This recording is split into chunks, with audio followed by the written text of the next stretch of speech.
নমস্কার বন্ধুরা, রাজ্য সরকারি কর্মীদের মহাঘোষা ভাতা সংক্রান্ত মামলার যে চূড়ান্ত রায়দান সেটা সমাপ্ত হয়ে গেছে এবং বহু প্রতীক্ষিত বকেয়া ডিএর মামলায় রাজ্য সরকারি কর্মচারীদের বকেয়া ডিএর 100% মিটিয়ে দেওয়ার নির্দেশ দিয়েছে সুপ্রিম কোর্ট।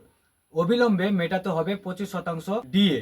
আদালতের নির্দেশের পর কর্মী মহলে খুশির ঢল, পাশাপাশি রাজ্য সরকারের পরবর্তী পদক্ষেপ নিয়ে চলছে জল্পনা। এই পরিস্থিতিতেই এবার সংগ্রামী যৌথ মঞ্চ সরকারকে এক পরামর্শ দিয়েছে। ডিএর আপাতত 31শে মার্চ অবধি সময় রাজ্য সরকারের হাতে আছে, আর তার মধ্যে বকেয়া ডিএর 25% মিটিয়ে দিতে হবে। এই নিয়ে কি ফের রাজ্য সরকার শীর্ষ আদালতে যাচ্ছে? সরকারের কোনো উচ্চবাচ্য না থাকায় আপাতত পুনর্বিবেচনার জন্য সুপ্রিম কোর্টের দ্বারস্থ হওয়ায় সম্ভাবনায় জোরালো হচ্ছে। এই পরিস্থিতিতে সংগ্রামী যৌথ মঞ্চ বলছে যে এই রায়কে চ্যালেঞ্জ করে ফের রিভিউ পিটিশন দাখিল করা রাজ্য সরকারের উচিত হবে না। সংগঠনের যুক্তি, সরকার যদি পুনরায় আইনি লড়াইয়ের পথে বেছে নেয় তবে তা কর্মীদের প্রতি চরম অবিচার হবে। পাশাপাশি বারংবার আদালতের দ্বারে গিয়ে বকেয়া আটকানোর চেষ্টা করলে সরকারের ভাবমূর্তি জনসমক্ষে এবং প্রশাসনিক মহলে ক্ষুণ্ণ হওয়ার সম্ভাবনা রয়েছে। তাই অবিলম্বে আদালতের নির্দেশ মেনে বকেয়া মিটিয়ে বুদ্ধিমানের কাজ হবে বলে রাজ্য সরকারকে এমনটাই পরামর্শ দিয়েছেন সংগ্রামী যৌথ মঞ্চের সংগঠন।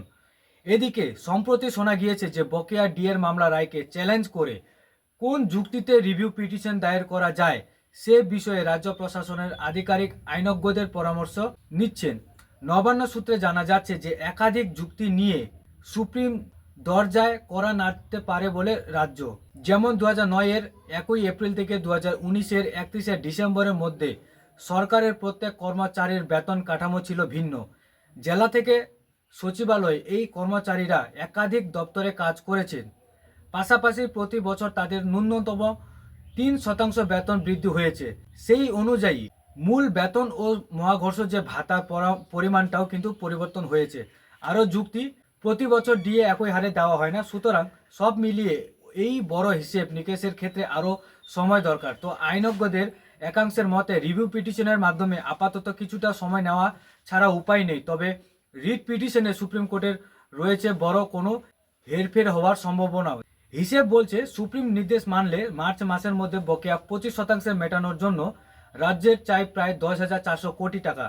প্রথম কিস্তি দিতে হবে 6 মার্চের মধ্যে। আগামী 6 মার্চের মধ্যে রাজ্য সরকার সুপ্রিম কোর্টের নির্দেশ মেনে কর্মীদের বকেয়া টাকা দিতে শুরু করে কিনা সেটাই এখন দেখার বিষয়। এদিকে আন্দোলনকারী সংগঠনগুলিকে সাফ হুঁশিয়ারি, যদি নির্ধারিত সময়ের মধ্যে বকেয়া না মেটানো হয়, সরকার যদি ফের বকেয়া মহাকর্ষ ভাতা নিয়ে টালবাহানা শুরু করে তবে আগামী দিন আরও বড় এবং সংগঠিত আন্দোলনের পথে হাঁটবেন তারা। এবার সরকার কোন পথে হাঁটে সেটাই এখন দেখার বিষয়। তো বন্ধুরা, এই ছিল ডিএর আজকের আপডেট। যদি ভিডিওটি ভালো লাগে অবশ্যই ভিডিওটি লাইক করবেন, ভিডিওটি শেয়ার করবেন। ফেসবুক থেকে ভিডিওটি দেখে থাকলে ফেসবুক পেজটিকে ফলো করবেন, আর ইউটিউব থেকে দেখে থাকলে ইউটিউব চ্যানেলটিকে সাবস্ক্রাইব করবেন।